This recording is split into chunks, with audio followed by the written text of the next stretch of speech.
អ្នកសំអាតកញ្ចក់ដែលគេដាក់ខ្សែរ៉កវាអបខ្សែរ៉កវាបសម្រាប់កញ្ចក់ហ្នឹង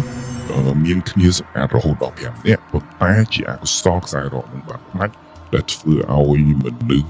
3នាក់ក្នុងចំណោម5នាក់ធ្លាក់ចុះហើយស្លាប់ពីជាន់ទី40ជាងប្រចាំបកទីគឺ47សាច់រឿងមួយនេះបានចែកឡើងដោយប្អូនស្រីម្នាក់ហើយសាច់រឿងមួយនេះបានកើតឡើងចំពោះគាត់ជាជនជាតិខ្មែរនៅឯប្រទេសថៃកាលវេលាគឺក្រោយកូវីដចឹងស្ថិតនៅក្នុងបរិបទកូវីដដោយបងប្អូនដឹងហើយថាមានការបិទខ្ទប់ដែលតម្រូវឲ្យបងប្អូនម្នាក់នៅក្នុងផ្ទះរយៈពេល9ខែនោះដោយយើងបានចែកโซนក្រហមโซนលឿងโซนតខូចអីចឹងជាដើមឡាទៅចឹងបើសិនជាបងប្អូនស្ថិតនៅក្នុងផ្ទះមិនថានៅក្នុងโซนមួយណាទេច្បាស់ហើយថាមួយរយៈក្នុងកំឡុងពេលកូវីដរបរមួយចំនួនក៏រកបានល្អរបរមួយចំនួនទៀតក៏មិនអាចរកបានល្អទេដែលធ្វើឲ្យមានភាពតបប្រមល់មានភាពស្មុគស្មាញមានភាព stress ខ្លាំងមែនទែន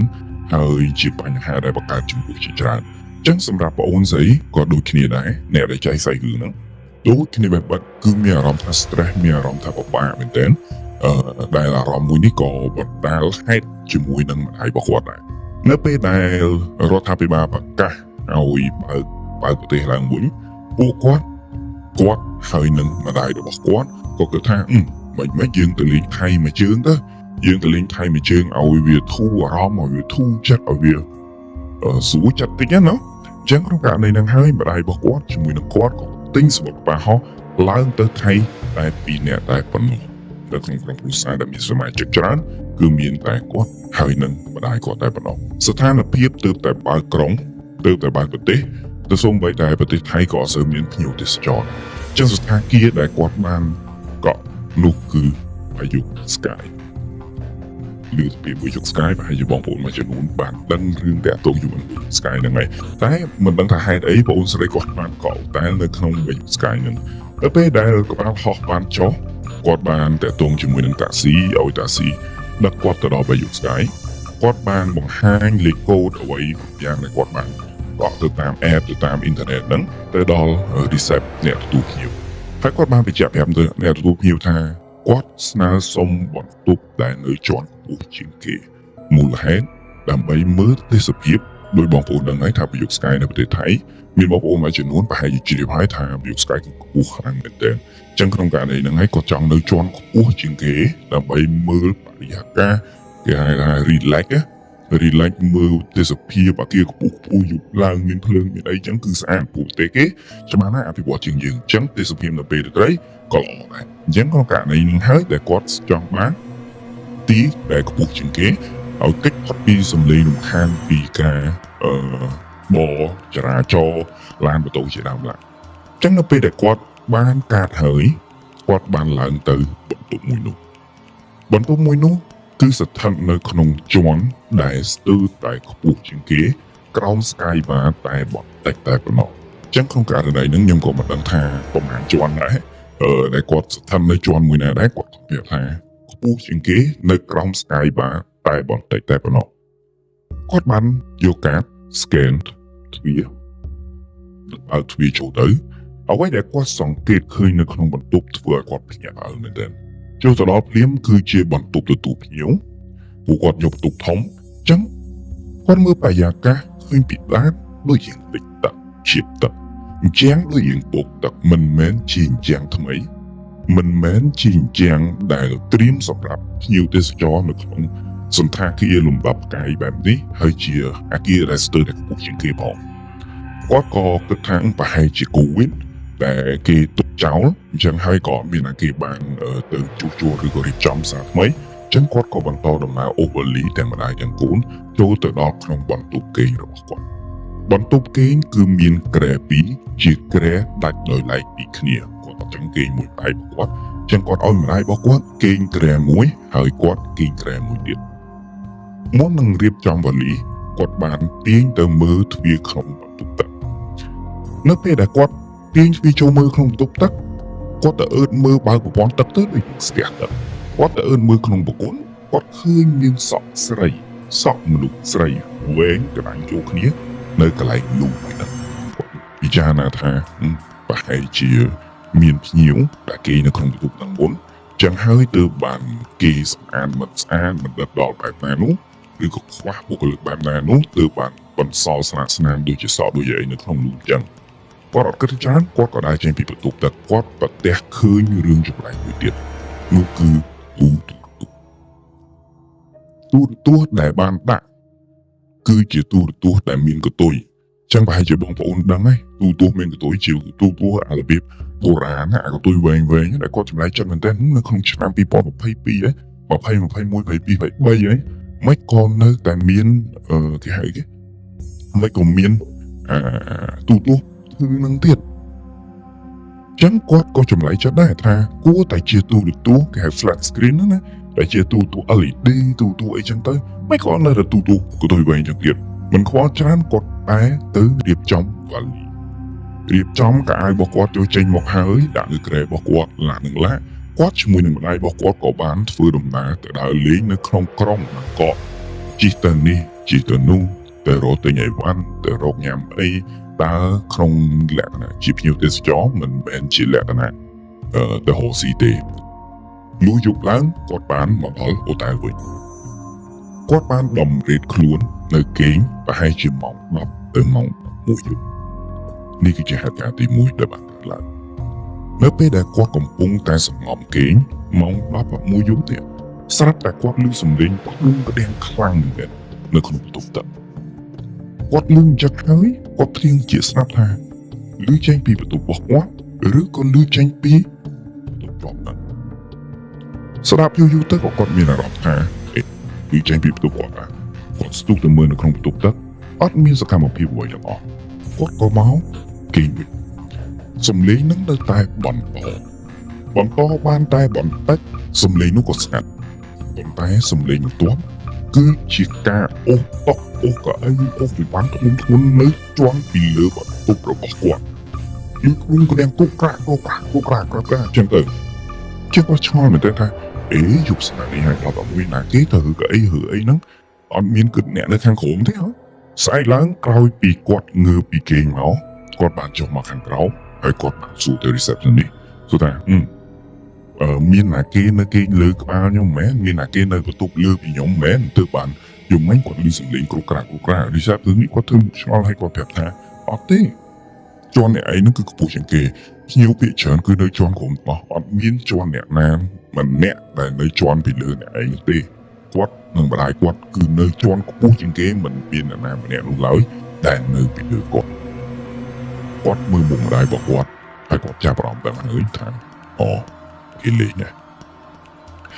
ចឹងម្ដាយរបស់គាត់ជាមួយនឹងគាត់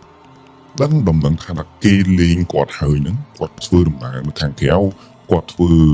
ទេសចរនៅខាងក្រៅឲ្យយប់ឲ្យអស់កម្លាំងឲ្យហត់ខ្លាំងមែនទែនយប់ប្រហែលជាម៉ោង10 11មកអស់កម្លាំងទើបបានគាត់មកហូតែលវិញនៅពេលដែលគាត់មកដល់ហូតែលវិញគាត់បានចុចចរាយន្តទៅជាន់របស់គាត់នៅពេលដែលចរាយន្តបើកទ្វារគាត់ដើរតម្រង់ទៅបន្ទប់របស់គាត់ទាញកាត scan ទ្វារប៉ុន្តែអ្វីដែលចម្លែកកាតមួយនឹងនៅពេលដែល scan គឺលោកភ្លើងក្រហមមិនព្រមបើកបន្ទប់ទេលោកភ្លើងក្រហមប្រហែលជាមានន័យថាអស់សុពលភាពឬច្រឡំកាតឬកាតនេះមិនមែនជាបន្ទប់មួយនោះចឹងគាត់ scan 2 3ដង scan ទឺតនៅតែលោកភ្លើងក្រហមរហូតចឹងគាត់ពីអ្នកម្ដាយរបស់គាត់ក៏តម្រង់មកចរាយន្តដើម្បីចុះទៅកន្លែងទទួលភ្ញៀវឲ្យគេឆែកកាតមួយនឹងវិញនៅពេលដែលគាត់ចុះដល់កន្លែងទទួលភ្ញៀវគាត់ហុចខ្សោកាតឲ្យទៅខាងអ្នកទទួលភ្ញៀវហើយប្រាប់ថាកាតរបស់ខ្ញុំអត់ដើរទេជួយឆែកមើលទីមើលវារើអីគេទាញកាតនឹងមក scan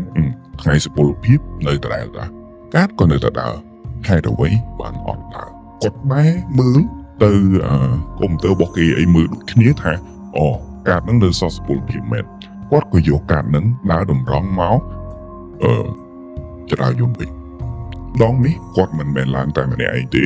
គាត់ឡើងជាមួយនឹងភ្ញៀវដទៃទៀតដែលជាជនជាតិឥណ្ឌាចឹងនៅពេលដែលភ្ញៀវគេចុះទៅគឺនៅស្ថិតនៅជាន់ក្រោមគាត់ទីហោដូចជាជាន់ទី10ឬក៏ជាន់ទី20ចឹងនៅពេលដល់ជាន់គេចរាយន្តបើកគេក៏ដើរចេញទៅចឹងឧទាហរណ៍ថាគាត់ស្ថិតនៅក្នុងជាន់ទី40ឧទាហរណ៍ណាចឹងច្បាស់ណាស់គាត់ក៏ចុចលេខ40ដែរបងប្អូន នៅពេលដែលគាត់ចុចចរាយន្តរបស់គាត់ចាប់ផ្ដើមបិទហើយគាត់អោនចុចទូរស័ព្ទចរាយន្តបានឡើងទៅដល់លើតឹងបើកទ្វារមកមិនមែននោះឡើយជាជាន់របស់គាត់តែជាជាន់ទទេជាជាន់បោះបង់ចោលដែលគាត់ឃើញសន្តាននៅផ្លូវដើរសុទ្ធតែជាក្រែសុទ្ធតែជាទូសំអាងសុទ្ធតែជាទូផ្សេងដែលគេទាញយកមកដាក់ខាងក្រៅទាំងអស់មានសភាពបាក់បែកហើយចាស់ខ្លាំងមែនទែនផ្លូវទាំងមូលគឺងងឹតសូនឈឹងដែលមានពលឺតិចមែនទែនដែលចាស់ចេញពីចរាយន្តហើយនឹងអំពូលទូចដែលគេដាក់ឲ្យលោកមានអសន្នអញ្ចឹងក្នុងករណីនេះគាត់ឃើញចឹងហើយគាត់អើតមើលមិនជាន់របស់គាត់ទេជាន់របស់គាត់នៅលើថែមទៀតចឹងគាត់ផឹងចុចបាត់ហើយផឹងចុចជាន់របស់គាត់ប៉ុន្តែចរាយន្តមួយនឹងនៅតែបន្តបើកនៅជាន់ដដែលគាត់ធ្វើបែបនេះ2 ទៅ 3 ដងតែចរាយន្តអត់បានអង្គើអីទាំងអស់ដងនេះអ្វីដែលគាត់បានឃើញបើកម្ដងថ្មីនេះគាត់បានសម្លឹងទៅជ្រៅមែនទែនទៅក្នុងភពងងឹតមួយហ្នឹងគាត់សម្លឹងទៅជ្រៅមែនទែនគាត់ឃើញថាជាន់នឹងបិទសុទ្ធតែយន់តាមជាងទាំងអស់គាត់សម្លឹងមើលទូខោអាវអីមានសភាពបែកទាំងអស់ដែលគាត់ឃើញសពកពីងទូខ្លះមានបិទជាប់មានអីគាត់ភ័យខ្លាំងមែនទែនតែគាត់ព្យាយាមចុចបិទចុចរហូតដល់ចរាយន្តនឹងដើរឡើងដល់ជាប់គាត់ឡើងដល់ជាប់គាត់ជាមួយនឹងម្ដាយគាត់ស្កេនកាតជូបលៀងលែងនៅហើយគឺរឿអីវ៉ាន់ចេញទៅទាំងយូរនេះគឺជាហេតុការណ៍របស់បងស្រីដែលបានចែកមកក្នុងស្ថានភាពមួយចាប់ពីកូវីដដែលគាត់ទៅលេងប្រទេសថៃតែគាត់បានស្នាក់នៅក្នុងស្ថានភាពវាយុស្កាយបងប្អូនមានអារម្មណ៍មិនដែរក្នុងខ្សែរឿងមួយនេះសម្រាប់ខ្ញុំវាមានភាពរន្ធត់ត្រង់ថាចរាយន្តនៅពេលដែលចុច